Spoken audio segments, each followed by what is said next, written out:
అధ్యక్ష quality of job melas మీరు ప్రారంభించారు, ఉద్యోగాలు వస్తున్నాయి, క్వాలిటీ కూడా ఇంప్రూవ్ చేయాలని గౌరవ సభ్యులు సూచించారు. తప్పనిసరిగా వి టేక్ దట్ ఫీడ్బ్యాక్ అధ్యక్ష. ఇక్కడున్న గౌరవ సభ్యులందరూ కూడా నేను కోరేది, మీరు జాబ్ మేళా మీ నియోజకవర్గంలో జరిగిన వెంటనే నాకు మీరు నోట్ పంపించండి. ఎక్కడ ఏరియాస్ ఆఫ్ ఇంప్రూవ్మెంట్ ఏముందో నాకు వాట్సాప్ నోట్ పెడితే, మీ అందరూ తెలిసి నేను చాలా యాక్టివ్గా ఉంటాను వాట్సాప్లో. సో ఏమైనా ఒక నోట్ పెడితే immediately will take it up అధ్యక్ష. ఈ ట్రూ స్పిరిట్తో చేద్దాం, కలిసికట్టుగా చేద్దాం. ఇది కేవలం ఒక లోకేష్ వాళ్ళని అవ్వదు, ఇక్కడ ఉన్న 175 మంది కలిసికట్టుగా చేస్తే తప్పనిసరిగా ప్రతి యువకుడికి ఉద్యోగాలు మనం కల్పించగలుగుతాం. డిమాండ్ ఉంది మార్కెట్లో, లింకేజ్ చేయాల్సిన అవసరం ఉంది. సో మీరందరూ కూడా పాల్గొనండి, కలిసికట్టుగా క్వాలిటీ కూడా ఇంప్రూవ్ చేద్దామని గౌరవ సభ్యులందరూ కూడా తెలియజేస్తున్నారు అధ్యక్ష.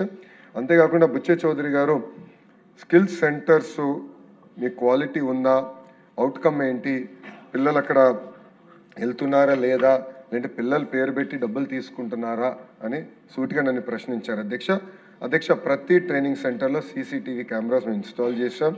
Central command and control room మన ప్రజాప్రభుత్వ అధికారులకు వచ్చినది ఏర్పాటు చేశాం. ఫేషియల్ రికగ్నిషన్ సిస్టమ్ కూడా అమలు చేశాం అధ్యక్ష. ట్రైనింగ్ సెంటర్స్ అన్నిట్లో ఫేషియల్ రికగ్నిషన్ సిస్టమ్ అమలు చేశాం.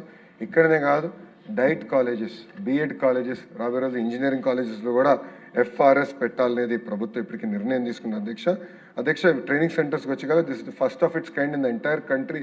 కేంద్ర ప్రభుత్వం కూడా మనల్ని అభినందించిందని గౌరవ సభ్యులకి కూడా నేను తెలియజేస్తున్నాను అధ్యక్ష. న్యాక్ గురించి కూడా గౌరవ సభ్యులు చెప్పారు అధ్యక్ష.